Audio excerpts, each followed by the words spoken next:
ब्राह्मणवादी परंपरा में सबसे महान राज्य राम राज्य है और सबसे महान राजा राम को बताया जाता है।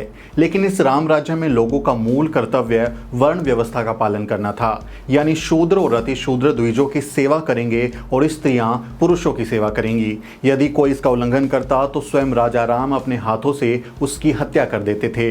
इसके बरक्स बहुजन श्रवण परंपरा में ऐसे राजा हुए हैं जिनका राज्य सचमुच में न्याय और जनता के कल्याण की स्थापना के लिए था और जिन्होंने वर्ण जाति व्यवस्था एवं इस पर आधारित भेदभाव को ध्वस्त करने में अपना जीवन लगा दिया।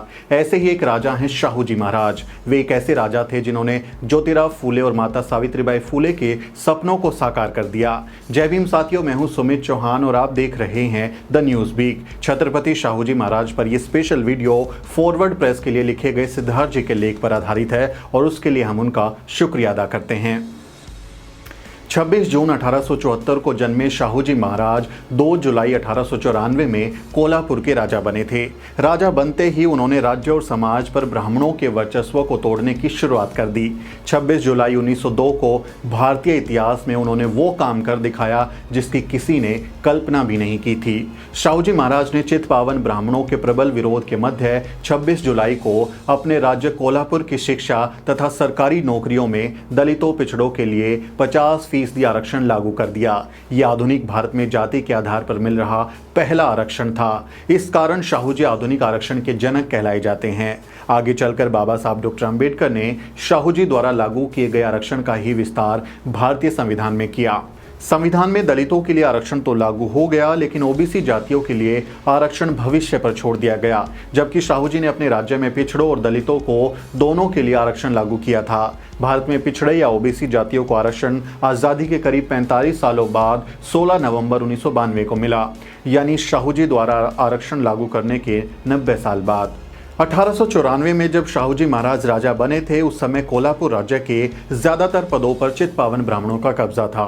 सन 1894 में जब शाहू जी महाराज ने राज्य की बागडोर संभाली, उस समय कोल्हापुर के सामान्य प्रशासन में कुल 71 पदों में से 60 पर ब्राह्मण अधिकारी नियुक्त थे।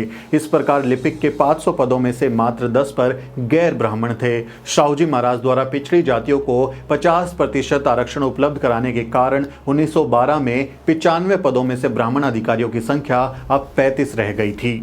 शाहू जी महाराज फूले की गुलामगिरी में व्यक्त किए गए इस विचार से सहमत थे कि विद्या बिना मति गई, मति बिना नीति गई, नीति बिना गति गई, गति बिना वित्त गया, वित्त बिना शूद्र टूटे, इतने अनर्थ एक अविद्या ने किए। शाहू जी महाराज ने पिछड़ी दलित जातियों के बीच व्याप्त अविद्या के नाश का बीड़ा उठाया। भारत के इतिहास में वे पहले राजा थे जिन्होंने 25 जुलाई 1917 को प्राथमिक शिक्षा को अनिवार्य और निःशुल्क बना दिया। इसके पहले 1912 में ही उन्होंने प्राथमिक शिक्षा को अनिवार्य कर दिया था। नारी शिक्षा के फूले दंपति के सपने को पूरा करने के लिए उन्होंने लड़कियों की शिक्षा पर विशेष जोर दिया। 500 से 1000 तक की जनसंख्या वाले प्रत्येक गांव में स्कूल खोला गया। 1920 में निःशुल्क छात्रावास यानी हॉस्टल्स खुलवाए। इस छात्रावास का नाम Prince Shivaji Maratha free boarding house रखा गया था। हम सभी इस तथ्य से परिचित हैं कि पेशवाओं के ब्राह्मणवादी शासन की स्थापना के बाद महाराष्ट्र के धार्मिक जीवन के साथ साथ राजनीतिक, आर्थिक और सामाजिक जीवन पर भी ब्राह्मणों का वर्चस्व और नियंत्रण कायम हो गया था। इस वर्चस्व और नियंत्रण को तोड़ने के लिए 50% आरक्षण, निःशुल्क और अनिवार्य प्राथमिक शिक्षा के साथ ही शाहू जी ने धार्मिक प्रभुत्व को भी तोड़ने का निर्णय लिया। 9 जुलाई 1917 को उन्होंने एक आदेश जारी किया कि कोल्हापुर राज्य के समस्त देवस्थानों की आय और संपत्ति पर राज्य का नियंत्रण होगा। इसके साथ ही उन्होंने मराठा पिछड़ी जाति के पुजारियों की नियुक्ति का भी आदेश जारी किया। 1920 में उन्होंने पूजा और पुरोहितों के प्रशिक्षण के लिए विद्यालय खुलवाया।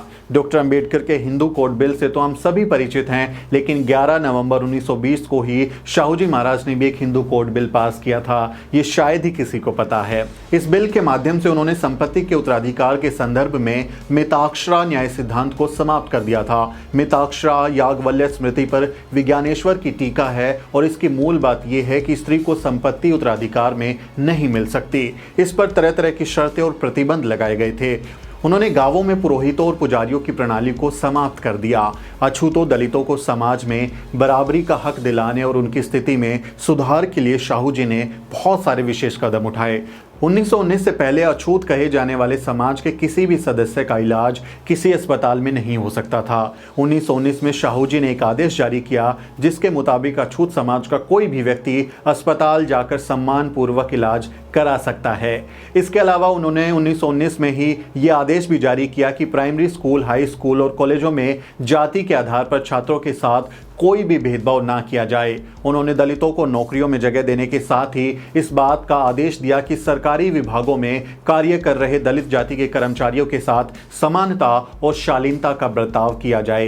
किसी प्रकार का छूत नहीं होना चाहिए। जो अधिकारी इस आदेश का पालन न करने के इच्छुक हों वे 6 महीने के भीतर त्याग पत्र दे दें।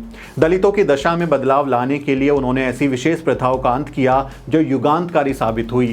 पहला 1917 में उन्होंने बलूतदारी प्रथा का अंत किया, जिसके तहत एक अछूत को थोड़ी सी जमीन देकर उसके बदले में उससे और उसके परिवार वालों से पूरे गांव के लिए मुफ्त सेवाएं ली जाती थी। इसी तरह 1918 में उन्होंने कानून बनाकर राज्य की एक और पुरानी वतनदारी प्रथा का अंत कर दिया। भूमि सुधार लागू कर महारों को भूस्वामी बनने का हक दिलाया। इस आदेश से महारों की आर्थिक गुलामी काफी हद तक दूर हो गई। दलित हितैषी कोल्हापुर नरेश ने 1920 में मनमाड़ में दलितों की विशाल सभा में सगर्व घोषणा की थी। कहा था कि मुझे लगता है कि अंबेडकर के रूप में तुम्हें तुम्हारा मुक्तिदाता मिल गया है। मुझे उम्मीद है कि वो तुम्हारी गुलामी की बेड़ियां काट डालेंगे। उन्होंने दलितों के मुक्तिदाता की महज जुबानी प्रशंसा नहीं की, बल्कि उनकी अधूरी विदेशी शिक्षा पूरी करने और दलित मुक्ति के लिए राजनीति को हथियार बनाने में सर्वाधिक महत्वपूर्ण योगदान दिया। पिछड़ों, दलितों और महिलाओं को न्याय और समता का हक दिलाने के लिए शाहू जी महाराज को महाराष्ट्र के चित पावन ब्राह्मणों के कोप और क्रोध का भी शिकार होना पड़ा था। उन्हें विभिन्न तरीकों से अपमानित करने की कोशिश की गई। शाहू जी के प्रति साधारण ब्राह्मणों की घृणा के कारण को समझा जा सकता है। जिस व्यक्ति ने उनके सभी प्रकार के वर्चस्व को तोड़ दिया, उससे उनका घृणा करना लाजमी सी बात है। दुखद बात यह थी कि बाल गंगाधर तिलक और डांगे वामपंथी जैसे व्यक्तियों ने भी उनके प्रति क्रोध और घृणा ही व्यक्त की है। तिलक से तो शाहू जी महाराज का निरंतर संघर्ष चलता रहा। पिछड़ों और दलितों के मुक्तिदाता राजा शाहू जी महाराज का जन्म कुंभी, जो कि यूपी में कुर्मी जाति में होता है, उसमें 26 जून 1874 में हुआ था। 20 साल की उम्र में वे 1894 में कोल्हापुर के राजा बन गए थे। कोल्हापुर राजमहल में जन्मे शाहू जी छत्रपति शिवाजी के पुत्र तथा आपा साहेब घाटगे कालगर के पुत्र थे। उनके बचपन का नाम यशवंत राव था। 3 साल की उम्र में अपनी माता को खोने वाले यशवंत राव को 17 मार्च 1884 को कोल्हापुर की रानी आनंदीबाई ने गोद लिया था। उन्हें छत्रपति की उपाधि से विभूषित किया गया। बाद में 2 जुलाई 1894 में उन्होंने कोल्हापुर का शासन अपने हाथों में लिया और 28 साल तक शासन किया। 19-21 अप्रैल 1919 को कानपुर में आयोजित अखिल भारतीय कुर्मी महासभा के 13वें राष्ट्रीय सम्मेलन में उन्हें राजर्षि के खिताब से नवाजा गया था। जून 1902 में उन्हें कैम्ब्रिज विश्वविद्यालय से LLD की मानद उपाधि प्राप्त हुई, जिसे पाने वाले वो पहले भारतीय थे। इसके अलावा उन्हें GCSI, GCVO, MREC की उपाधियां भी मिली थी। पिछड़े दलितों के अपने इस राजा का शासनकाल सिर्फ 28 साल तक ही रहा।